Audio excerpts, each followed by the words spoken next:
so I guess we can resume or continue the annual town meeting adjourned from Tuesday night, and I therefore call the continuation of the town meeting to order. I do want to make a couple of announcements. I don't think I have to go over all the rules of procedure again, but I did, I think, neglect to talk about the fact that we have some different seating arrangements now, and that if you want to film or record the meeting, I'm asking people to sit over in that section where Ms. King is, and visitors would sit in that section closer. I don't think we have any visitors right now, but if we do, I'd ask anyone who's a visitor, not in town, a resident voter in the town, if they could have a seat up here in the front.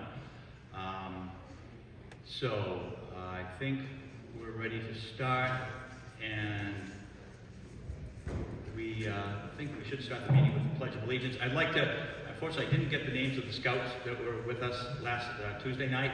I would like for a round of applause for the scouts and their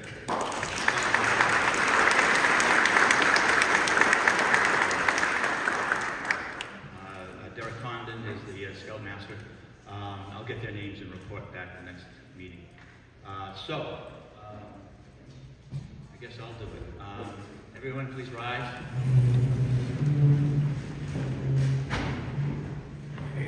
I pledge allegiance to the flag of the United States of America and to the republic for which it stands, one nation, under God, indivisible, with liberty and justice for all.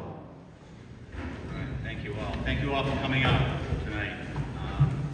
So we left off on Article 10, Madam Clerk? Article 10.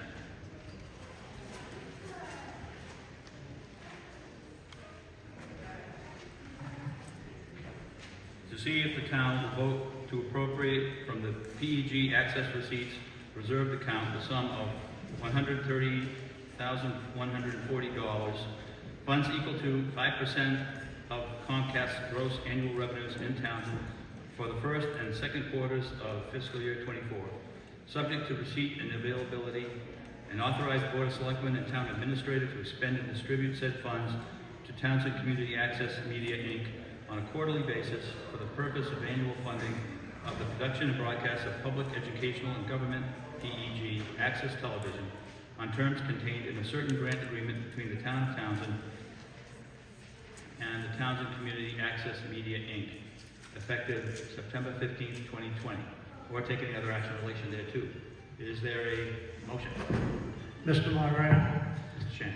I make a motion, move the town vote to appropriate from the PEG access receipt reserve account the sum of $130,140 equal to 5% of Comcast gross annual revenues in Townsend for the first, second, and third quarters of fiscal year 24, subject to receipt and availability and authorization of the Board of Selectmen and the Town Administrator to expend and distribute said funds to Townsend Community Access Media, Inc. on a quarterly basis for the purpose of annual funding of the production, broadcast of public education and government PEG access television on terms contained in a certain grant agreement between the Town of Townsend, Mass. and Townsend Community Access Media, Inc., effective September 15, 2020. Second. Okay, motion's been made and seconded, and if I could raise my own point of privilege here. I think someone's left a telephone over here or something that's dingling. I'll take John, I'll take you. Oh, all right, Dave. Thanks. Okay, is there anything to be said? Okay. All right, looks like we're ready to vote. All those in favor of the motion on Article 10, please say aye. Aye. Those opposed say no. The ayes have it. Article 11, to see if the town will vote to raise and appropriate, borrow, or transfer from free cash or other available funds in the Treasury the sum of $5,000 or any other sum to defray the charges and expenses for the planning and execution of the town's 300th anniversary celebration to be held in the year 2032, or take any other action in relation thereto. Your motion? Mr. Moderator, I move the town vote to transfer from free cash the sum of $5,000 to defray the charges and expenses for the planning and execution of the town's 300th anniversary celebration to be held in the year 2032. Motion's been made and seconded. Anything to be said? Looks like it's all right. In the third row, fourth row.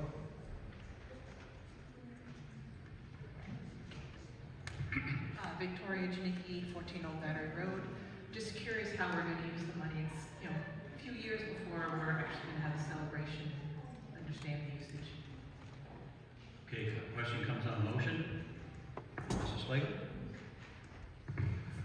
Thank you, Mr. Moderator. The town has for the last several years been putting aside $5,000 in free cash each year to create a fund for the 300th anniversary celebration. At this point in time, because we've got another 8 years, I don't think we have any specific plans. But there is going to be, my understanding, a 300th anniversary committee that will be working on the plans for that anniversary as time gets closer. Okay. All right, I would like to make an announcement connected with this, if the meeting will indulge me. Everyone I think knows that next year we'll be celebrating the 250th anniversary of Lexington and Concord. And this is kind of a prelude to the celebration of 250 years of our American independence. So I think the town is foregoing any official celebrations of those events, but the Townsend Historical Society is going to be conducting events throughout next year and in 2026, hopefully culminating in a parade. So I just want to make sure everyone's aware of that. And also, as some of you may know, I'm captain of the Townsend Minuteman Company. And if anybody is interested in becoming a Minuteman and marching with us on Memorial Day or other activities, please get in touch with me, all right? Okay, thank you for that indulgence. I expect to see at least 5 or 6 of you after the meeting ready to sign up. 2 or 3, maybe. All right, anything else to be said? All right, all those in favor of the motion on Article 11, please say aye. Aye. Those opposed say no. The ayes have it, unanimous. Article 12, to see if the town will vote to raise and appropriate, borrow, or transfer from available funds in the treasury the sum of $8,000 or any other sum for the purpose of funding the assessor's fiscal year 25 periodic inspections and property data verification program as mandated by the Massachusetts Department of Revenue, Bureau of Local Assessments, or take any other action in relation thereto. Mr. Moderator, I move that the town vote to transfer from free cash the sum of $8,000 for the purpose of funding the assessor's fiscal year 25 periodic inspection and property data verification programs as mandated by the Massachusetts Department of Revenue, Bureau of Land Assessment. Thank you. That motion's been made and seconded. Any questions? Anything to be said? Yes, we're good. No? All right, in the back there, we probably don't have anyone with, oh, Tom, we got... That's okay, it's just What? a slide. The slide is off. Oh, thank you. Do we have someone running the slides for this? It's changed. Good. You got it. How'd you do that? Magic?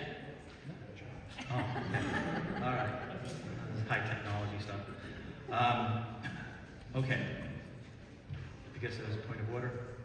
Any questions? All those in favor, please say aye. Aye. Those opposed? The ayes have it. Unanimous. All right, Article 13. Terms of office, Council on Aging, to see if the town will vote to amend Chapter 22 of the General Bylaws entitled Council on Aging, Section 1 entitled Membership, Terms of Office, by deleting therefrom the word "for" and substituting the word "3", therefore, thus changing the term of office from 4 years to 3 years, or taking any other action in relation thereto. Is there a motion? Mr. Moderator, I move the town vote to amend its general bylaw, Chapter 22, entitled Council on Aging, as printed in the warrant.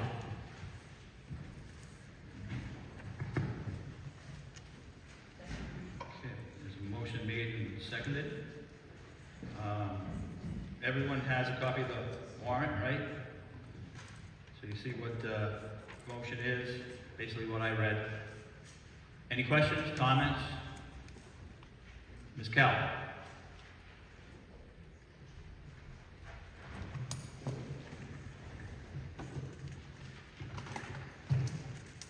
Veronica Calmetto Road.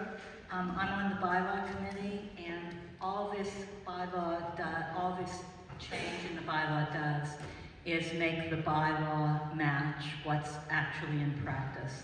The terms have always been 3 years for the council, 3 years for the Council on Aging office, not office, commission, but the bylaw says 4. So this just makes the bylaw match the practice, that's all. Okay, thank you, Ms. Kell. Is there anything else to be said? If you folks up in the balcony want to speak and I don't see you, just ask Mr. Moderator, and because sometimes all that light up there is blinding. But I think we're ready to vote. All those in favor, please say aye. Aye. Those opposed, no. The ayes have it, it's unanimous. Article 14, fees under the Scenic Roads Bylaw. To see if the town will vote to amend the general bylaws of the town of Townsend, Chapter 106, entitled Scenic Roads, Section 106-5, entitled Fees, by striking out the first sentence thereof in its entirety, which presently reads, Section 106-5, fees. The filing fee for an application required under this bylaw is $150, and by substituting for the following, therefore, Section 106-5, fees. An application required under this bylaw shall be accompanied by a filing fee as required by Appendix E to the Consolidated Rules of the Townsend Planning Board, entitled Fee Schedule, or take any other action in relation thereto. Is there a motion? Mr. Moderator, I move the town vote to amend its general bylaws, Chapter 106, entitled Scenic Roads, as printed in the warrant. Motion is made and seconded to adopt the language as printed in the warrant to amend the Scenic Roads Bylaw. Any questions? Appears not. All those in favor say aye. Aye. Those opposed say no. The ayes have it, unanimous. All right, Article 15, Noise Control Bylaw. To see if the town will vote, 1, to amend Chapter 1 of the General Bylaws of the Town of Townsend, entitled General Provisions, Article 2, entitled Non-Criminal Disposition of Violations, Section 1-1, entitled, I think that should be Fine Schedule and Enforcing Officers, by adding a new subsection O thereto as follows. I am not going to read that entire bylaw unless someone objects. All right, then we'll have to take a vote on that to see if the meeting wants me to read the whole thing. All those that want me to read the bylaw in its entirety, please say aye. Aye. Those opposed say no. No! Okay, the noes have it. And the reason for that is it's a fairly common practice in most towns that the moderator will not read the entire zoning bylaw that's being proposed. And quite frankly, it's up to the town meeting whether they want to hear the entire motion read, adopting a new bylaw or amending a bylaw. However, that is going to be up to the meeting vote, whether we want to hear the whole bylaw read. The only caveat to that is that everybody, what is printed in the warrant, if the motion is made to adopt what is printed in the warrant, then we can do that. But if there's any variation in the motion from the warrant article, either there has to be a handout that everyone has possession of, or we will have to read the entire motion. Mr. Costa.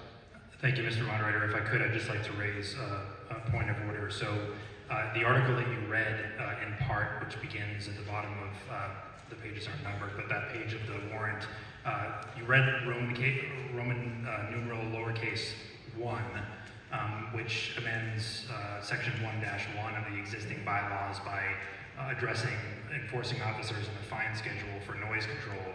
But if you turn to the second page, there's lowercase Roman numeral 2, which is also part of the article. I would suggest that phrase at least be read, because there's 2 parts to this amendment, and that's the ensuing 5 pages.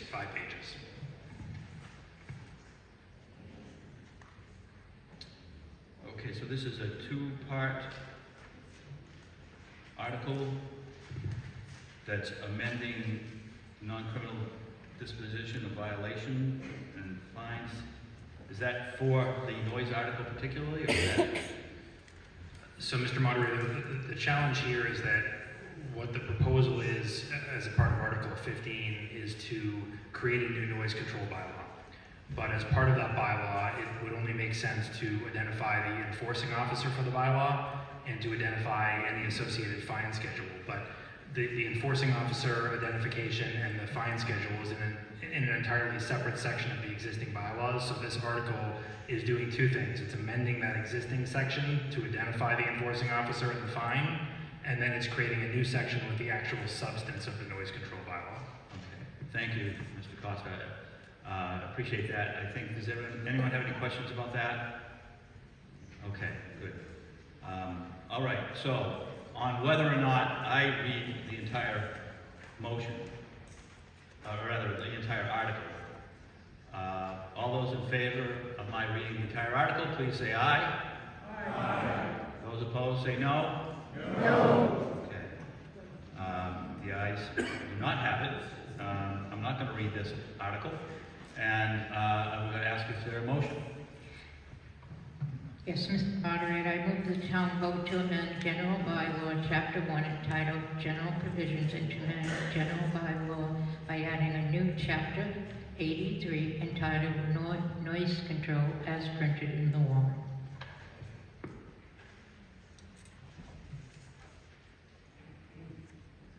Okay, all right, so same question. Those of you who want to hear the motion read in its entirety and not as printed in the warrant, please say aye. Aye. Okay, those opposed, say no. No. Okay, the noes have it. It is before you.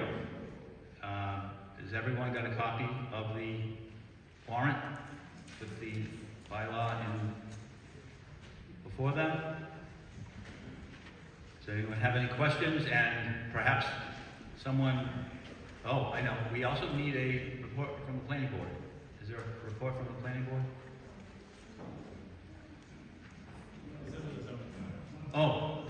It's a general bylaw. Okay, I'm sorry. Okay, anything to be said? And either one of you guys in the back?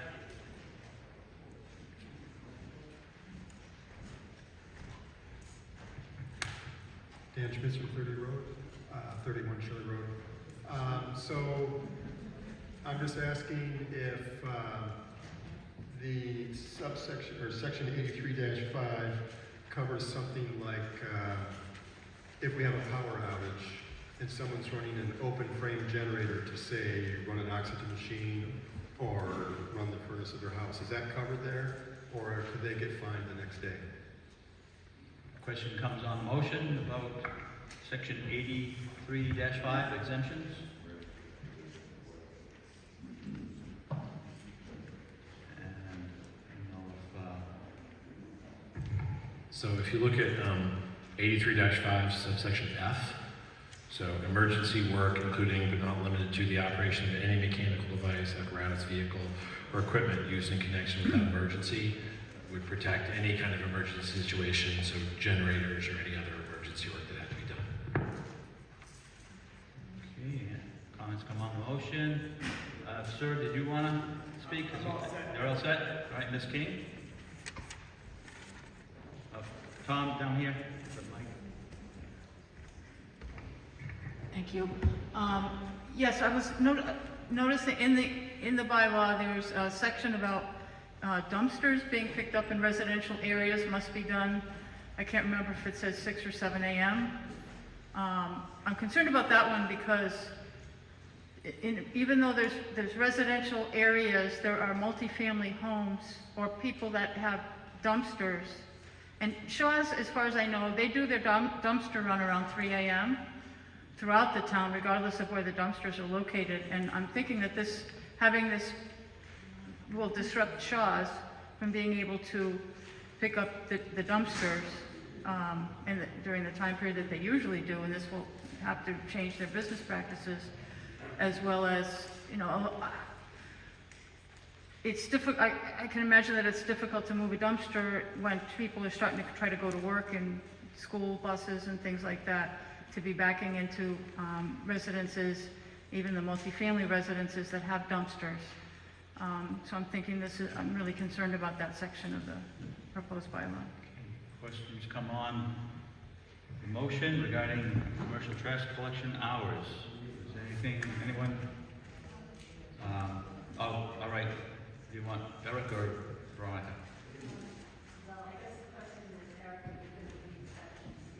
Hold on. Ms. Kell, can you hang on for a minute? Okay. Sure. Well, Section D, actually, in 83-4, Section B, commercial trash collection.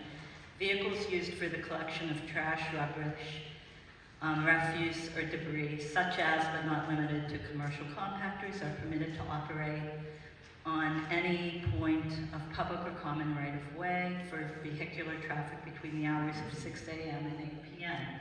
Then it says exceptions. Commercial trash collection may take place at any time within any area of the town of Townsend zoned industrial zone I or commercial zone C under the zoning bylaw. So I think that addresses the concern. Okay. Mr. Slagle. Yeah, just to follow up on that, while this might actually impact if there are multifamily dwellings that have commercial trash pickup during in the residential neighborhoods in the middle of the night, this is typical and common practice across the Commonwealth with towns that have noise bylaws, is to prohibit the commercial dumpsters in residential areas during sleeping hours. So I think any business that's been operating with commercial dumpsters understands that this is something they have to do as part of their business practices. Comments come on the motion. Mr. Therian. I'd like to Hold on. You get a microphone. Robert Therian, 181 Fishburne Road. I'd like to draw people's attention to the beginning of this article, item 1, enforcement, and item 2, the fine schedule. Regarding what's happening here with this article, the current article doesn't have an identifying enforcement agent. So the bylaw review committee decided to address that issue. I'm concerned that they decided that it should go under the Board of Health, when in reality it's really enforcing the first level of enforcement, I would assume, would be through the police department. If there were a complaint, it would probably go to the police department first, which just having a cruiser arrive would probably resolve the problem right there. Secondly, the health department is not available 24/7, much as the police department would be. And thirdly, further in the article, the reason it is so lengthy is because of all the scientific languages there and the definitions of them, and that's all taken, I assume, has been adapted from some other community's bylaw. If you consider that in a real application, It doesn't seem like it will be efficient in doing anything about a problem. So, for example, if there's a complaint on the 4th of July about too many fireworks, the health department would not be available. And then it would be the police that would have to respond to it. And if you read the whole language of the bylaw, it refers to decibel ratings, and which requires a decibel reader, which we don't have one, but we could purchase one. But currently, through discussions with the bylaw review committee, they anticipated that this would be taken from the health department and given to the Neshoba Board of Health to enforce because they have a decibel reader. So when you think about it in real terms of any type of complaint, it's not going to resolve a problem quickly. And it would be, in my perspective, very difficult to enforce. And even reading the article, it is very difficult to understand. So in that regard, I had recommended to the bylaw review committee to withdraw the article for further review.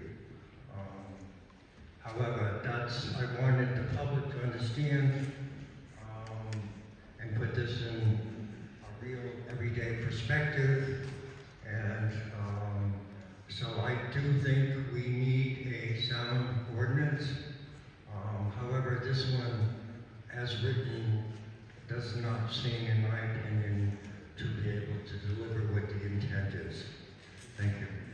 All right, comments now on the motion. I think Mr. Slagle may have some answers for you if they're in. Sure. So, in conversations with the Board of Health agent who operates out of the Neshoba Board of Health, they regularly enforce NORS ordinances and bylaws across their member communities. Every community that I'm aware of, including ones that I formerly worked at, had the health agents be the enforcement of the noise bylaw. While it is best practice to have a decibel meter, which the Neshoba Board of Health has, I have a free one on my phone. They're easy to get. You can do rough decibel readings on your own with the microphone of an iPhone, and so any number of members of the Neshoba Board of Health could handle it. Also, unfortunately, in order to make noise bylaws like this enforceable, you have to have objective measurements and not solely subjective. So the reason why there are specific decibel limits are because they're easy to measure and it's not subject to someone's feeling or kind of whim about whether a noise is too loud or too annoying. The bylaw as written, I think, does a good job in giving the enforcing agent specific guidelines as opposed to something a little more wishy-washy. I mean, you want the Board of Health agent to go out knowing exactly what he has to measure and to be able to make a ruling on the spot as to whether something is a violation or not, and not be subject to different interpretations by different people. So those are the reasons why the bylaw is written the way it is, and I think that the enforcing through the Board of Health is not only common practice across the Commonwealth, but also by the best and most well-equipped and most trained folks in the Commonwealth to do this sort of enforcement. Thank you, Mr. Slagle. Mr. Sedano. Moderator, Mike Sedano, 5 Oak Street. My concern is that the new bylaw change could adversely affect the sporting clubs in town, and I'm wanting to address that part of it. We already have the law in place. Why do we have to change it? Okay, question comes on the motion. How will this affect the sporting clubs? Ms. Kell?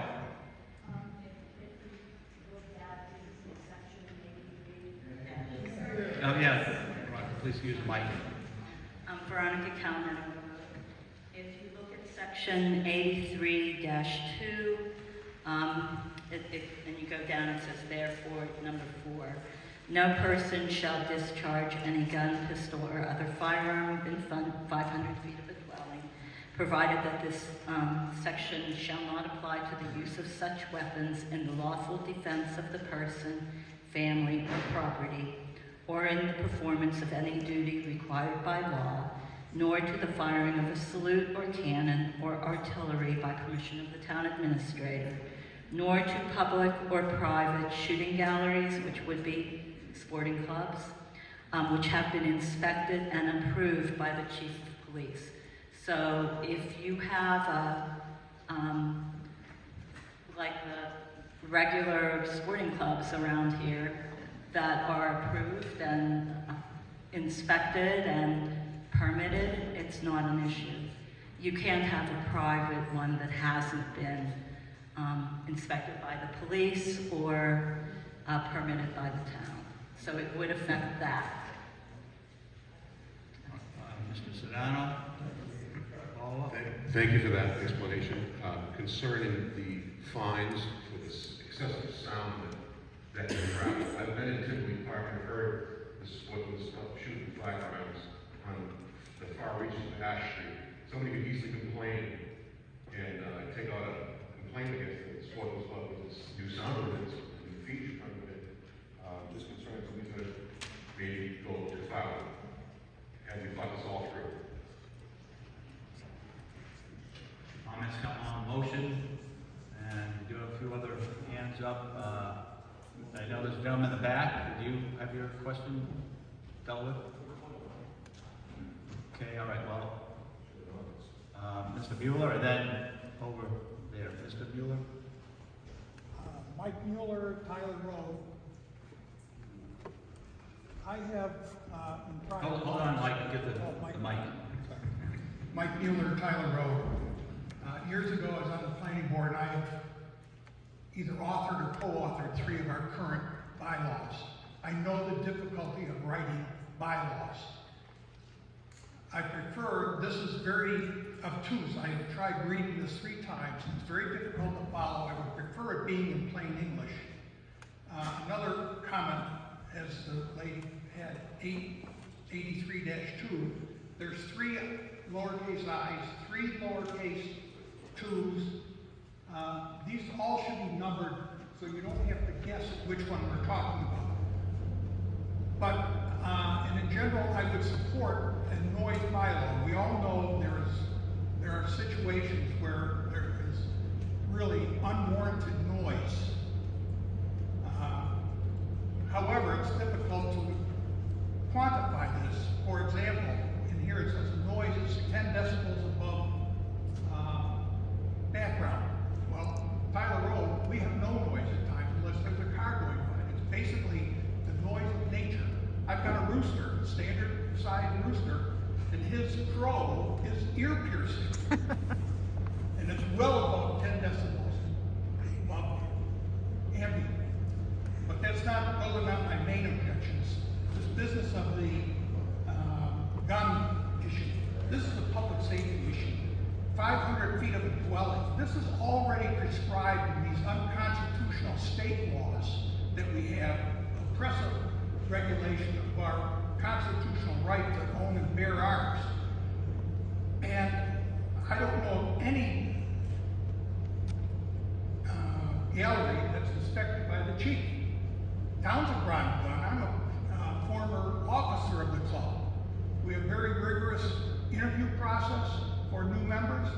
They go through interview by the board, they go through interview by membership, they have to go through the orientation process, they get a gate card, and if their membership lapses or they're terminated, the gate card is disabled so they can't access the ground.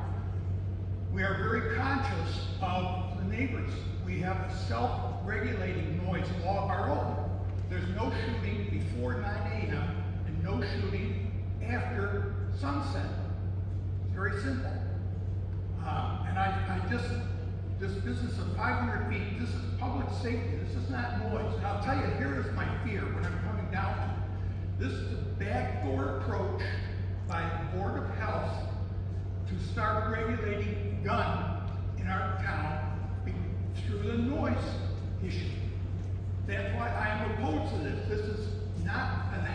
issue.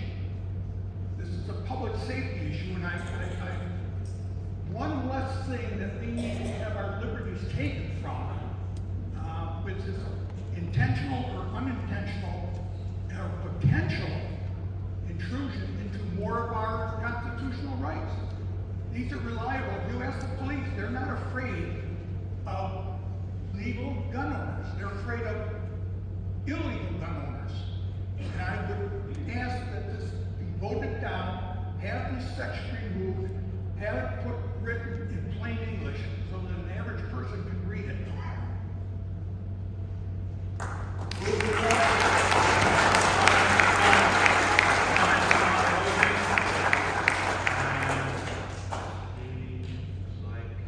Gentleman over there, saw his hand earlier. Hi, my name is Chuck Strong on Warren Road. I have many of the same concerns that Mike has. I've never had to look into the classification of a club like the Townsend Gun Club as a gallery. Is there some place where that's defined, where a club falls under the name gallery? That wording scares me as well. As Mike has said, we need to make sure that this is not an avenue to sneak in and find a way to close down our recreational sporting clubs. And I believe this bylaw as written should be voted down. Move the question. Not recognized, but you recognize Mr. Slade. And so I do want to respond to one of the issues that was raised earlier, which is the section that specifically states no discharge of weapons within 500 feet of a dwelling is taken directly from an existing state law. So that law is already on the books of Massachusetts, so this is not something that, if adopted by Townsend, would in any way restrict the firing of weapons that isn't already restricted by the state. Mr. Madden. Hello, Nathan Madla, Brookline Street. Everybody, we are here to do the business of the town, and today I ask you to vote no on this article because I want to echo Mr. Bueller. There are a lot of inconsistencies in the way this is formatted.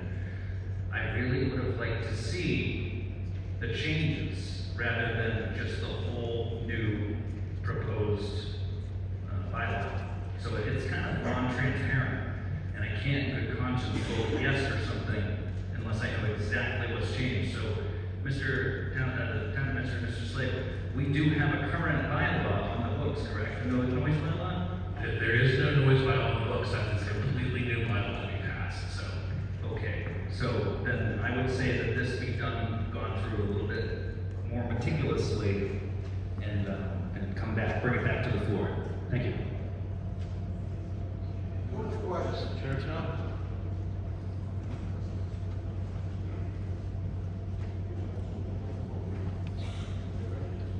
Mary Jane Church, 1292 Main Street. How bad is the noise? I mean, do we need this? What? How bad is the noise?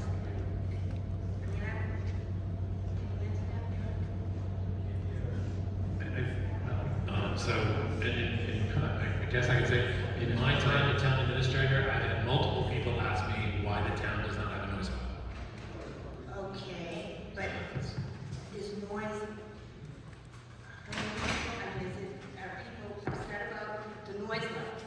And what time is it? Like, they're in talking about the firecrackers at the 4th of July. Yes, we're in Townsend, we're rural, we're not in Class A city.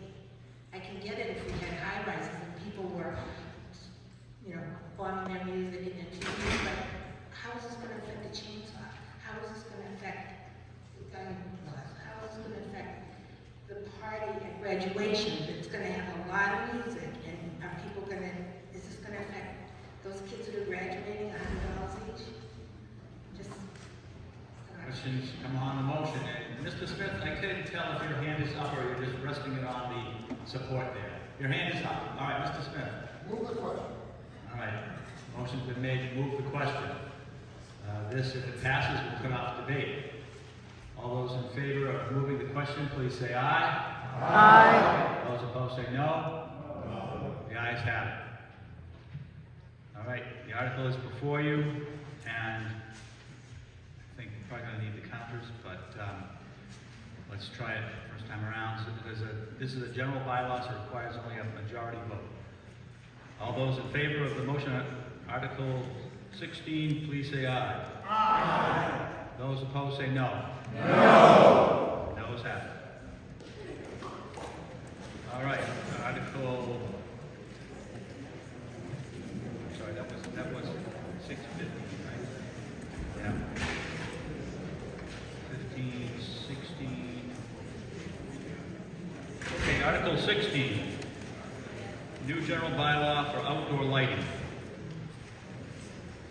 To see if the town will vote, 1, to amend Chapter 1 of the general bylaws of the town of Townsend, entitled General Provisions, Article 2, entitled Non-Criminal Disposition of Violations, Section 1-1, entitled, I think, fine schedule enforcing officers by adding a new subsection N thereto, and amending the general bylaws by deleting in its entirety Chapter 95, entitled Public Lighting, and substituting therefore a new Chapter 95 entitled Outdoor Lighting as follows. And I'm not going to read the article in its entirety. And is there a motion? Mr. Moderator, I move the town vote to amend the general bylaw, Chapter 1, entitled General Provisions, and amend its general bylaw, Chapter 95, now entitled Public Lighting, but to be entitled Outdoor Lighting, as printed in the warrant, but as further modified by the town meeting handout from Article 16. Okay, motion's been made and seconded to adopt the article as printed in the warrant, except as modified by the handout. Does everybody have the handout on Article 16? Mr. Moderator, the warrant that was prepared for everyone to print out has the amended version in it. Oh, the handout has the amended version? Yes. Okay, all right, thank you. All right. Yep, Mike. Ms. Brown.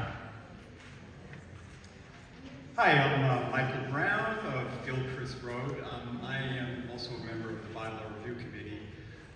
This proposal for outdoor lighting is a modification of existing bylaws, so it's not a new bylaw. It basically incorporates most of the existing requirements that we've had. So Townsend has regulated outdoor lighting going back at least to 1978. And the most recent version of our policies on outdoor lighting was enacted in 1997. I believe Mr. Bueller was on the planning board at the time, among others.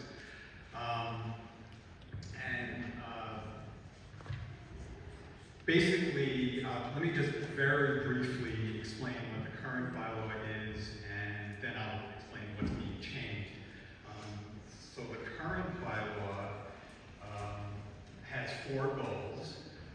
And by the way, none of this is going to change. The revised version would have all of this. So there's 4 goals. One is to reduce glare, and that really translates into improved safety. So reduction of glare, minimization of light trespass, which is the phenomenon of light going from one property to a neighboring property, or basically the concept is direct light where it's needed and try to avoid throwing light where it isn't desired. The third goal is to reduce sky glow. So people always talk about the rural character of Townsend. One aspect of that is our relatively dark skies, something not experienced by most people who live in bigger communities or closer to cities and so on. Finally, the goal is to save energy by having light that's directed where it's needed. You're not wasting energy. So how does the bylaw meet these goals? There's basically one major requirement in the current bylaw, and this would remain in the updated version, and that is that lights should be fully shielded. So the technical term is full cutoff, but it just means that light does not go above the horizontal. It goes down, it doesn't go up, it doesn't go sideways. That's essentially it. The second requirement that limits the height of lights. So the maximum height is 25 feet, and there are lower limits if you're right near a property line. And that way, even a shielded light, if it were right on the property line, could throw light on the neighboring property, and that would be undesirable. So there is this height limit. I just want to point out that neither the current bylaw nor the proposed updated version has any limits whatsoever on how many lights you can have, how bright they can be, or where you can put them. Basically, the requirement is to shield the light, so it just, goes where it's needed. Also, there are a number of exemptions which are going to remain. This bylaw only applies to relatively bright lights, so the typical light that you would be putting on your porch, or a security light on the side of your house, typically would not be bright enough to be regulated by this bylaw. There's a limit expressed in lumens, and only if you're above that limit does it even apply. So that's basically what we have now, and I'll just quickly go through what we're proposing to revise. The revisions, the purpose of doing this, when we reviewed this in the bylaw review committee, we found that there was some room for making it clearer and making it more flexible. So it'll actually be easier to implement, easier to comply with if these changes are approved. So first of all, currently there are two separate bylaws. One applies to private lighting, one applies to public lighting. And there have been situations where that's caused some confusion. The question of what exactly does private lighting mean, what's public, which one is going to apply to a particular situation. If this is adopted, we're going to have one bylaw that applies to all lights, if it's not exempt. Public, private, it doesn't matter. So it apply to industrial, commercial sites, residential, if they were to happen to have a light bright enough, it would be typically true of residents. Town buildings, schools, all of it would be covered with the same requirements. The new version would be more flexible. In particular, I'll draw your attention to the height limits. That has been found to be sometimes impractical. So, if you're close to the property line, there's a formula that would limit the maximum height of the light to a fairly low level, and often that's not really practical. So now under the new version, what we came up with was you can either meet the height limit, or you can alternatively meet limits on light intensity that would be measured at the property line. It's easy to measure, and that could be, if a light were out of compliance, it could easily be corrected by redirecting the light away from the property line or installing a shield. There are various ways it could be. This is a lot easier to comply with than the current strict limit on height of the light. And that's really it in a nutshell. There's a couple of things in here that are issues that were not contemplated in the last version of the bylaw 27 years ago. In particular, for example, now that LED lights are so prevalent, there's been an issue of the color of the lights. So as you may have noticed, when LED lights are very much on the blue end of the spectrum, it can be quite severe glare. And as a matter of fact, the American Medical Association has actually come out with a recommendation to municipalities not to use very blue lights. So we have a requirement in here that future lighting installations would have a limit on color temperature, which is really a mechanism to specify, to try to avoid that very harsh blue light. And that's to avoid the potential health effects of light at that end of the spectrum, as well as the potential glare. Also, one other requirement would be that future building projects where a building permit is being applied for, the proponent of the project would submit information on any outdoor lighting that would be included in the project. That's sort of a common sense thing that would help the building inspector to determine if it's going to be in compliance. It's better to do it in advance with the permit application than after the lights are installed.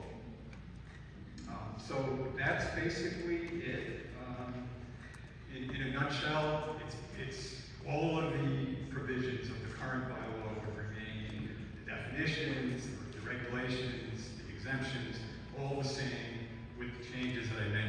consolidating two bylaws into one, adding some stuff to make it more flexible and easier to comply with, and making it clearer. And I'll add one more thing, I think this may be the most important part.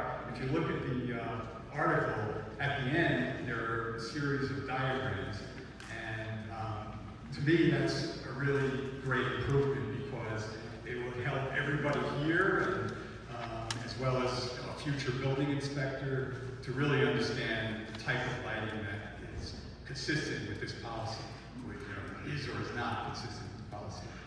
So I think that that's it.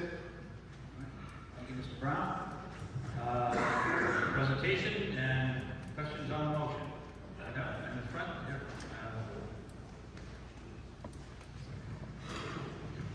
Jacek Mostanowski, 16 Alisa. I tried to read this proposal and I think I was having a hard time. It's extremely detailed and it's very restrictive.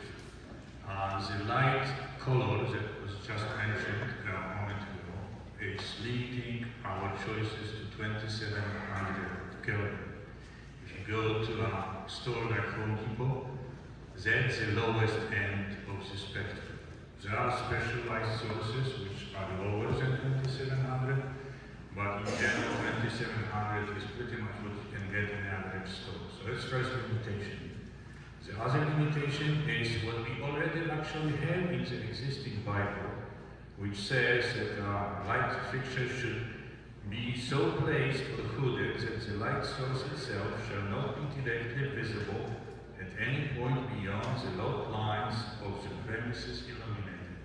I think, maybe I'm wrong, but from my observations, majority of properties in Townsend already violate this statement. I can see light sources of other properties when I walk around, and I shouldn't be able to do so. So, unless we intend to apply for a dark sky community certification, and that's a real thing, and it's an international movement, or unless we intend to move or create some kind of astronomical observatory in Townsend, which would be an astronomical mistake in my opinion, I don't really see the reason to go into such a detailed bylaw. So maybe I can actually stop at this point. Thank you very much. For that reason, I'm against it. Questions come on the motion or comments come on the motion? Mr. Brown? I can respond to the issues that were just raised. First of all, regarding the color issue, the limit is 3,000 and it's not 2,700. Many lights, it's very easy to get a light that's at 3,000. That basically just excludes, blue light. It includes, it goes from white to kind of everything from white light to the warmer part of the spectrum. And also, I'll remind you that this only applies to very bright lights. So the typical, residential property would not have a light that would be limited by this because it's not going to be bright enough to be subject. So it would apply, for example, to a parking lot where LED lights are being put in.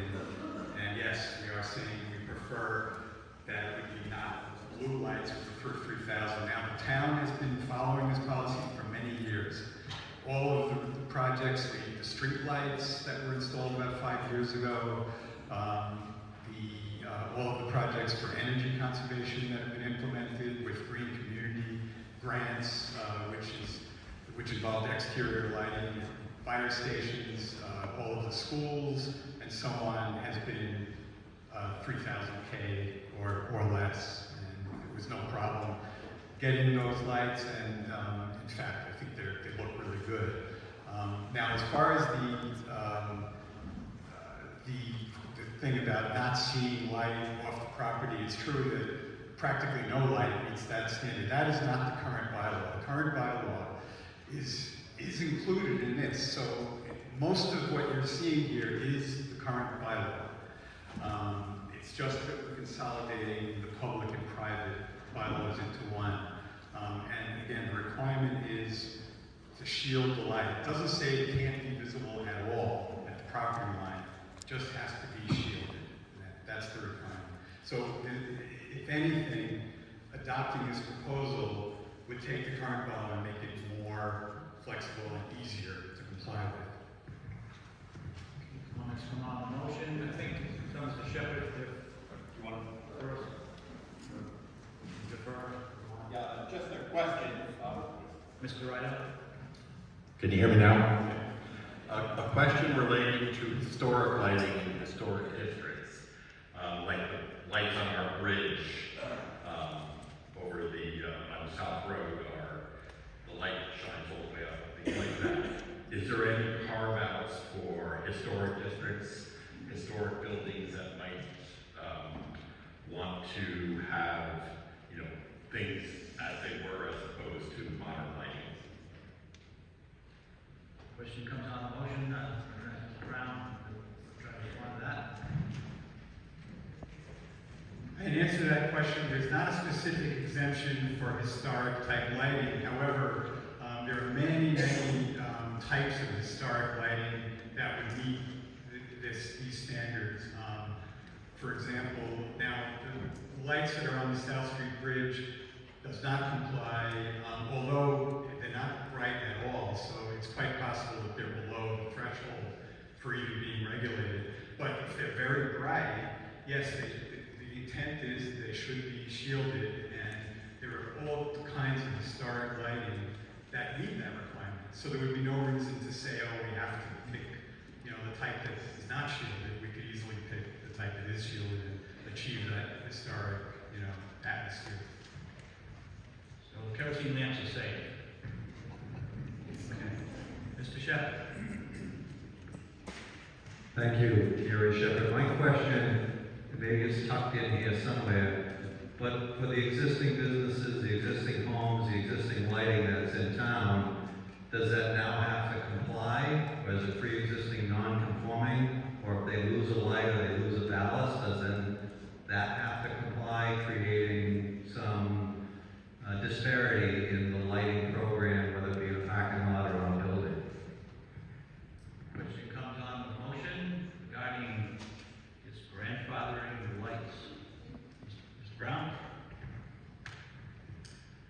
Any light that is lawfully installed before we adopt this would not have to meet any new requirement.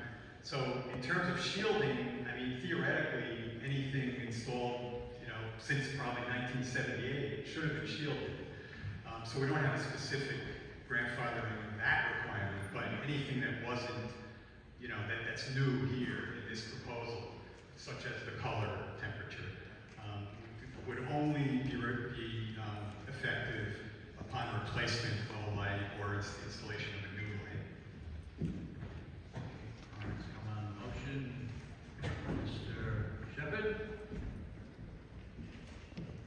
Wasn't as clear as I hoped it to be, but it sounds as though that provided it meets the current lighting bylaw, or this proposed lighting bylaw, that it will be sustainable as it is. But I know we've got metal halide lights in town and a variety of sodium lights in town. Those probably will not meet this criteria. So under this amendment, will they have to be changed? Question comes on motion. Mr. Brown. If it complies with the current bylaw, it would not have to be changed.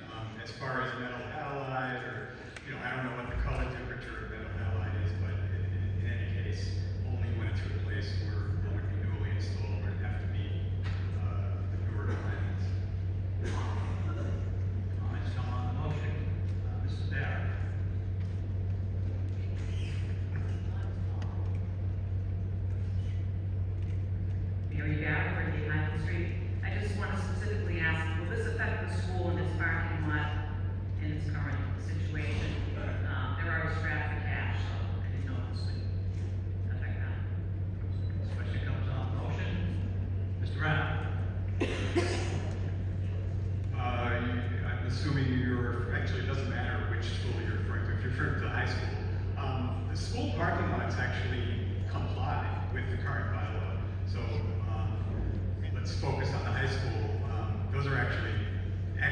lights, very well shielded.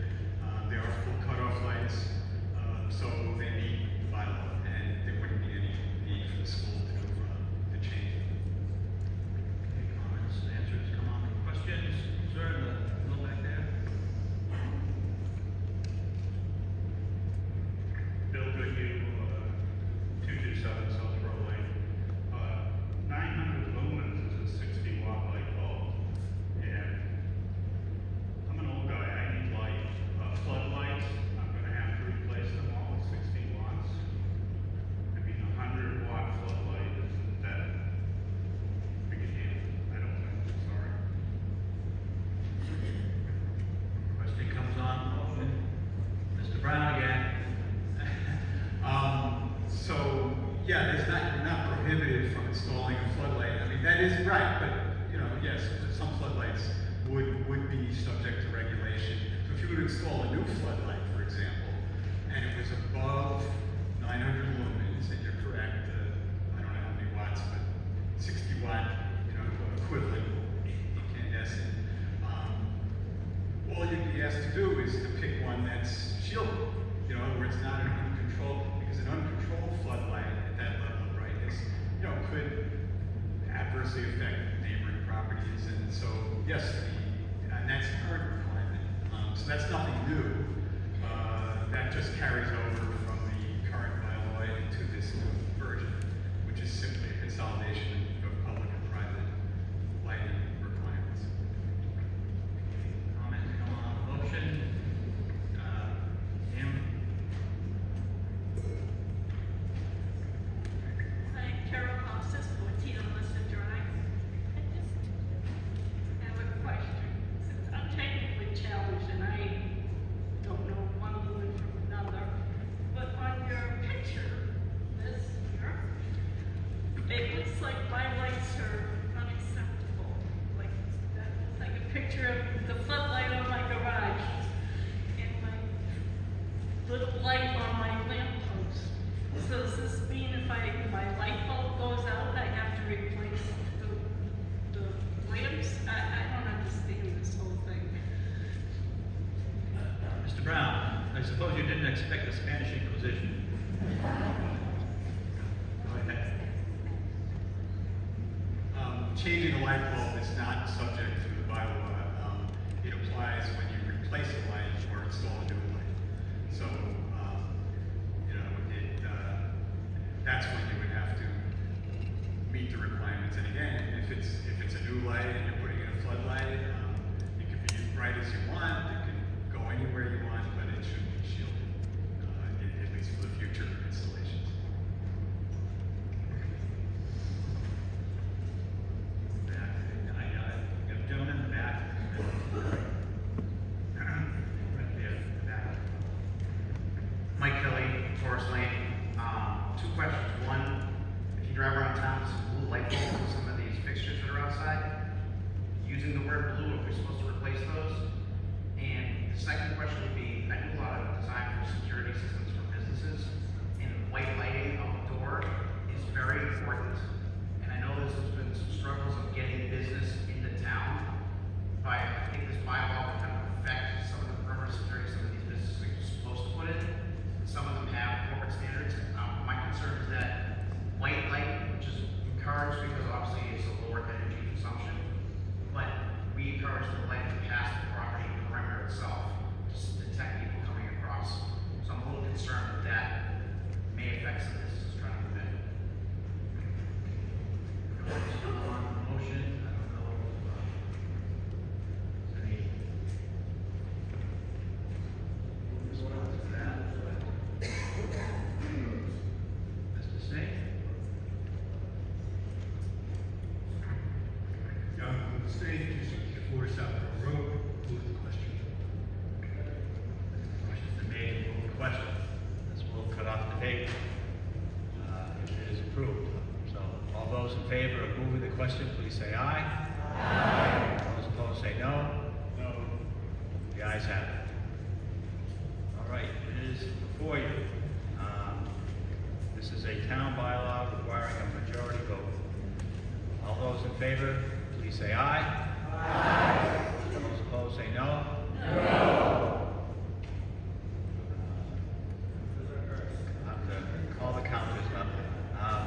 people save their red cards from last night, or Tuesday night. But I think maybe we could ask the counters to come forward.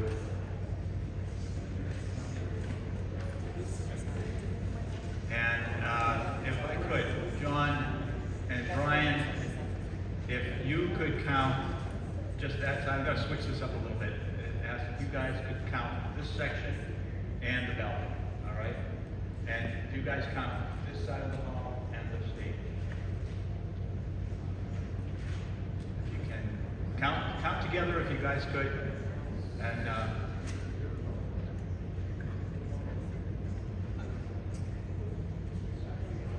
okay, all those in favor of the motion, please stand.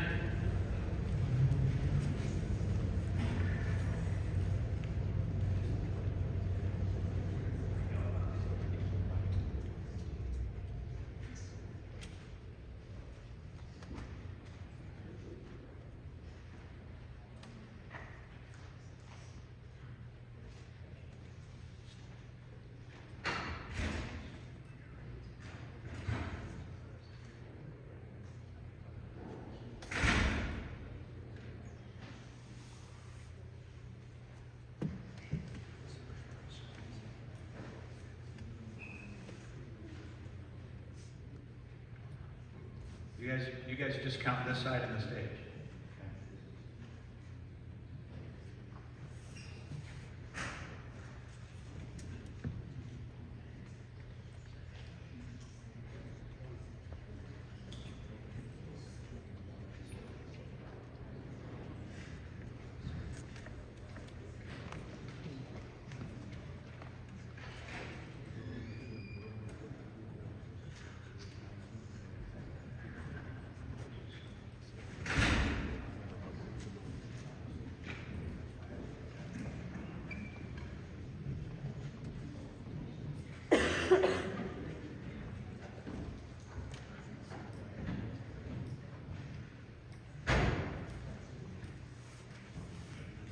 Okay, all those that want to vote in opposition to the motion, please stand.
Okay, all right, you can have a seat.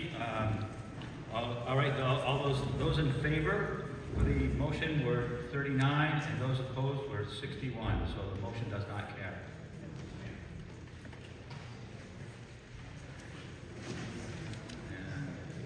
And brings us to Article 17. Thanks, everyone. We're almost there, near the end now. This is correction to the town's affordable housing trust bylaw. See if the town will vote to amend the general bylaws of the town of Townsend, chapter 140, entitled Townsend Affordable Housing Trust. I am not going to read the whole article, but as I presume written in the warrant. Is there a motion? Mr. Moderator, I move the town vote to amend its general bylaws, chapter 140, entitled Townsend Affordable Housing Trust, as printed in the warrant.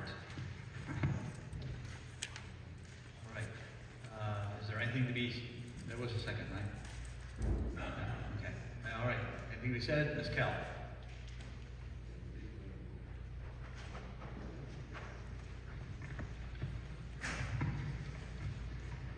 Veronica Calmetto Road. I'm on the bylaw committee. This Article 17 merely corrects typographical errors that exist in the Townsend Affordable Housing Trust bylaw that was passed at town meeting last year. This is Chapter 140. There were some typographical errors, so it does not remove the bylaw from our charter, it merely corrects the typos.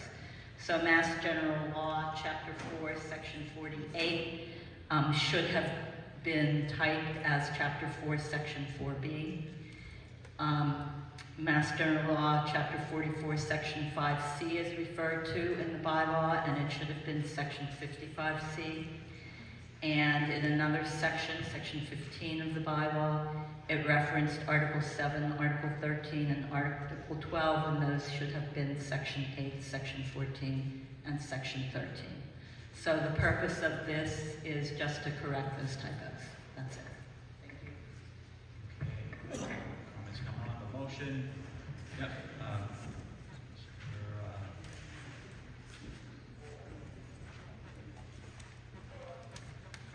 Jacek Mozanowski, 16 Arisa Drive. Thank you for the explanation, Mr. Moderator. I have a simple question. Where can this bylaw be found? I was really trying to locate this on the Townsend, Massachusetts website, and I failed. So it's very difficult to provide any judgment on the proposed changes if the original text is not available. Thank you. All right, question comes on the motion. Mr. Sexton-Duranian. Thank you for the question. I'm going to defer through you, Mr. Moderator, to Ms. Kell afterwards, but I do believe that it has not been published in the E-code as of yet. It was voted on the last meeting that we had, and it never got into E-code, however that happens. Am I correct in that?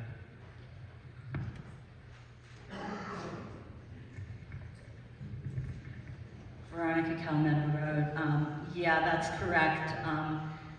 There are things that haven't been added to the town Z code.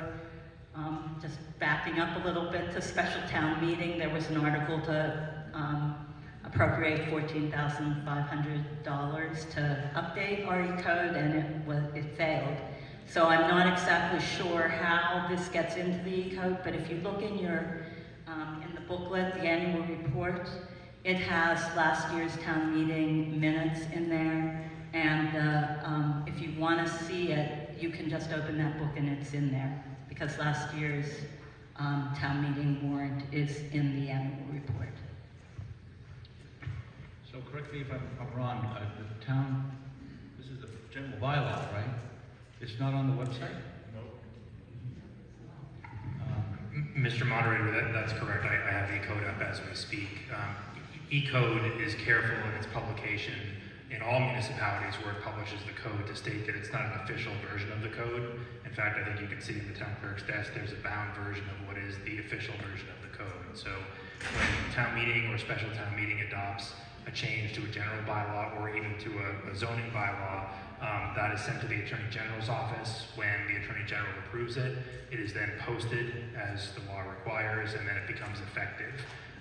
Municipalities that use E-code will then send a copy of that to E-code, presuming that they have the funding for E-code to continue to update the code on an annual basis, and the E-code publishers will add it to the website. But the previous speakers are correct that at present, Chapter 140 of the general bylaws, which is the Affordable Housing Trust bylaw that was adopted last fall, is not yet published on the E-code website. Okay, all right. Thank you for that clarification, Mr. Costa. All right, it is before you. Anything else to be said? I think we're ready to vote. All those in favor of the motion on Article 17, please say aye. Aye. Those opposed say no. No. The ayes have it. Article 18, amendments to regulation of accessory apartments. Mr. Moderator, I move I now vote to amend the zoning bylaws, chapter 145, section 145 through 36, entitled Accessory Apartments in Residential Districts as printed in the warrant. All right, everyone has a copy of the warrant. Are there any questions, any explanations Mr. on this? Moderator. Mr. Slagle. I just need to read the report from the planning board, if that's okay. To read the report to the planning board on the zoning. Oh, right. I'm sorry. You're right there. On May 7th, 2024, from the planning board to annual town meeting. Subject, report to annual town meeting for the 2024 town meeting record. Proposed zoning amendment, Article 16, Section 145-36, entitled Accessory Apartments in Residential District. Warrant Article 18, submitted by the Bylaw Review Committee.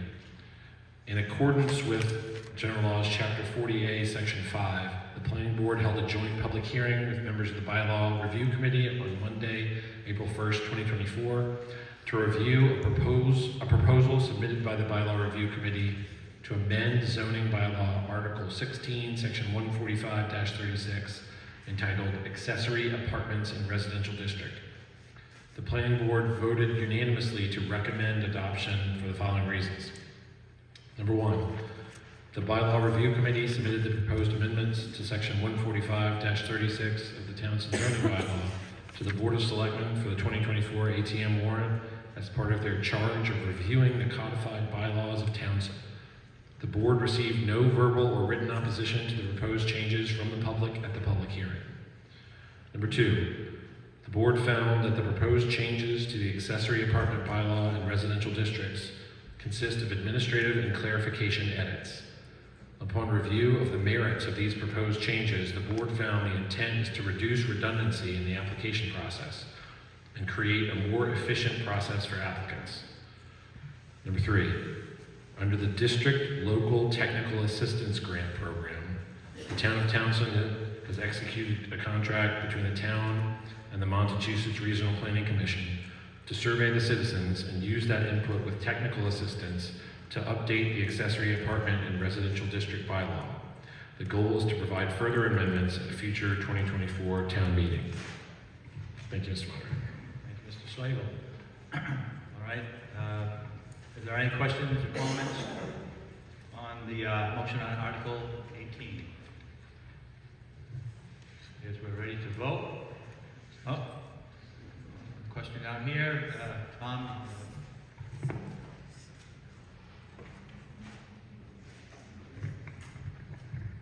Trish Morris, Edward Road. How does that affect already existing apartments?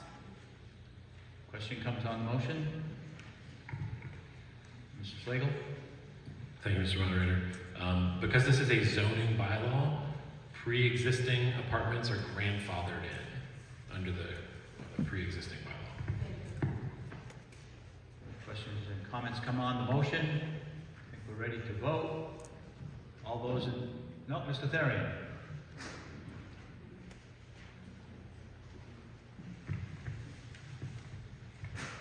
I am a member of the planning board, and you will see that the board voted to recommend the revisions being requested here. What's not being discussed is other parts of that conversation that I think the public should be aware of.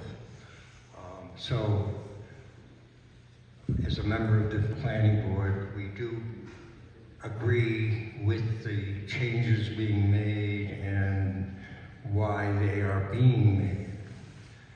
But it's the article in itself and the reference to affordable that has created some difficulties, and I need to explain them to you. The word affordable has a very legal definition. So when applicants apply for an accessory use apartment, once it's granted, they are bound to Mass Fair housing requirements if the occupant of that apartment no longer remains a relative or relationship with the family. So that means at that time, when the application is applied for and granted, there's a limit on the term of the permit, which is, I believe, 5 years, which means it should be renewed. In the event the apartment is vacated by the... Point of order. What's the point of order? Although the speaker is correct in regards to affordable accessory apartments, there is no changes that have anything to do with the affordable portion of this bylaw. I recognize that, Mr. Chair. I think his point of order is well made, quite frankly. I was hoping to see where you were going with this, Bob. I don't think it's germane to have an entire discussion about the terms of the accessory apartment bylaw. So if you can get to the point really quickly. Well, so tonight you're being asked to approve the current bylaw to make it more efficient and workable and for clarity. I was just trying to update the public on what's not visible in the article regarding affordable housing. And I conclude my statement. Thank you. I appreciate the offer, Mr. Therian, but I think we do want to keep to the matters before the town. So, and that probably going to raise more questions. So, in the third row, fourth row. Hi, Victoria Janicki, Old Battery Road. Just want to know, is it still the maximum 900 square foot in the bylaw? That hasn't changed? It's either 900 square foot or 35%. Do we get rid of the 900 square foot? All right, question comes on the existing bylaw. If there's any change to that, Ms. Cal? Veronica Calmetto Road. I'm on the bylaw committee, and Bill Cadigan was also chair of the bylaw committee and was on the CPA. He wasn't able to be here tonight, apparently. But he did send me something to read. So this addresses I believe it's 3 changes that are being made. I thought that perhaps the planning board article would cover it, but because there seems to be a question. The goal of CBA, okay. This article makes changes to the accessory apartment bylaw, 14536, and it's fixing a few problems that the CBA has encountered in issuing special permits for this use. Some changes were made to the bylaw by the planning board a few years ago that resulted in some confusion in the process. The goal of the CBA in issuing these permits is to have a usable permit at the end.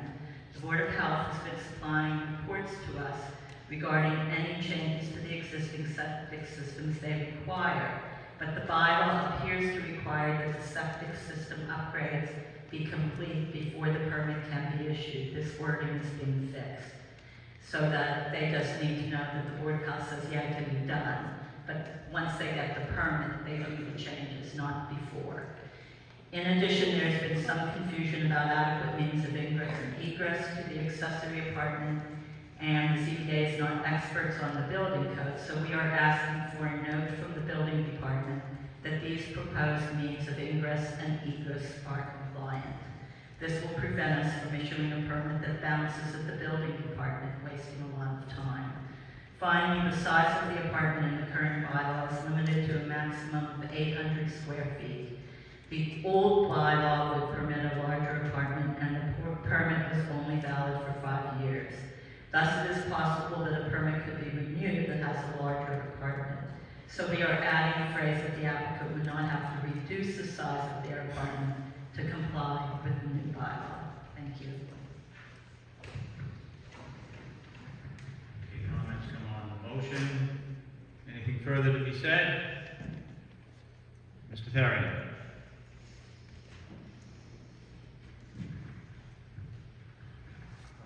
This bylaw has been reviewed by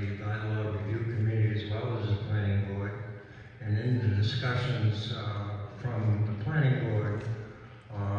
There was a consensus that the square footage was being addressed, and I believe they felt that it could be allowed up to 900 square feet, and no more than 50% of the existing occupied space of the building.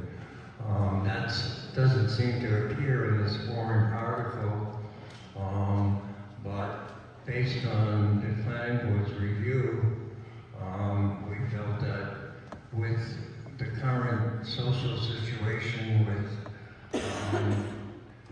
elderly parents having children move in with them, and a lot of situations where parents are giving their homes to the children and plan to move into an accessory unit. So the increase in square footage we felt should be related to the size of the existing structure and the occupied space. So the board felt that a 900 square foot limit was acceptable, or some revisions that would base it on a percentage of the occupied space. And those were just comments again from the board. I don't know if anybody wants to think about them or address them. Thank you. Comments done on the motion? Mr. Page? Okay. We can do that unless we can just vote on the article. Are we ready to vote? Okay, I think we are ready to vote. Thanks, John. All right, all those in favor of the motion, and this is a zoning bylaw, so it requires a 2/3 vote. All those in favor of the motion on Article 18, please say aye. Aye. Those opposed say no. No.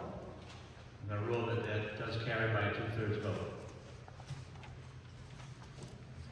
Article 19, fees for large-scale mounted solar installations, ground-mounted solar installations. See if the town will vote to amend the zoning bylaw of the town of Townsend, being chapter 145 of the town code, section 145-86, entitled large-scale ground-mounted solar installations, subsection C, entitled general requirements for all large-scale ground-mounted solar power generation installations, by striking therefrom in its entirety item 3. Presently provides for $300 fee, and substituting instead a reference to the consolidated rules of the Townsend Planning Board for the fee schedule. Is there a motion?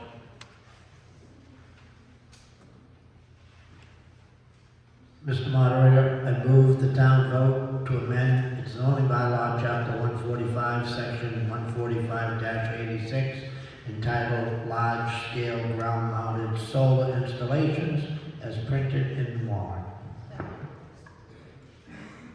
Okay, motion's made and seconded. Anything to be said? And planning board report. Mr. Moderator, report from the planning board, May 7th, 2024, from the planning board to the annual town meeting for the record. Subject, report to annual town meeting, proposed zoning amendment, Article 16, Section 145-86C, entitled General Requirements for All Large-Scale Ground-Mounted Solar Power Installations. Warrant Article 19 submitted by the planning board.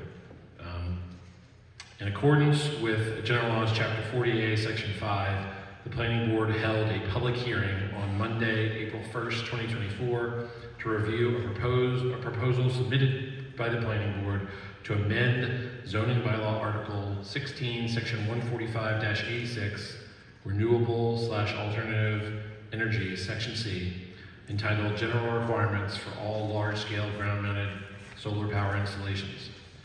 The planning board voted unanimously to recommend adoption for the following reasons. Number 1, the proposed amendment will remove the planning board application filing fee from the text of the bylaw and include it in the Appendix E Planning Board Fee Schedule table added to Chapter 175 Planning Board Regulations in the Code of the Town of Townsend.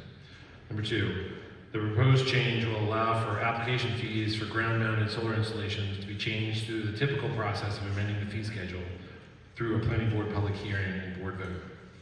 Thank you, Mr. Moderator. Thank you, Mr. Slagle. So the matter is before you. Any questions, comments? Fairly self-explanatory, I guess. I think we're ready to vote. All those in favor of the motion on, which one are we on? Article 19, please say aye. Aye. Those opposed say no. No. The ayes have it by 2/3. Article 20, deletion of the outdoor lighting provisions of the zoning bylaw. Yep. I believe, in light that Article 16 was voted down, we should remove Article 20 from the agenda. Again, Jacek Kostanowski, 60 Kalisa Drive, sorry. But in light of the fact that we voted down Article 16, I believe Article 20 should be removed from the agenda, or we may end up without any bylaw. Quite correct, and I think there was anticipation, you anticipated, I think, a motion to take no action. So I'm going to construe your motion as a motion to take no action, which is when we say... And I will second that. We're not going to do anything. That's what you're going to do, Chad? Okay. Was there a second? You seconded it, right, Chad? Okay. All right, so the motion is to take no action on Article 20. I think we're ready to vote, right? All those in favor, motion to take no action on Article 20, please say aye. Aye. Those opposed say no. No. The ayes have it. And that concludes the business of this meeting. Thank you all for coming out tonight, and appreciate your participation in our democracy. And is there a motion to resolve?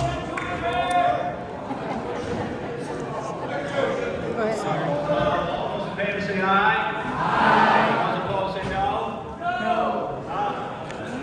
The ayes have it. The meeting is dissolved. I know it's bad on the street all night.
Thank you.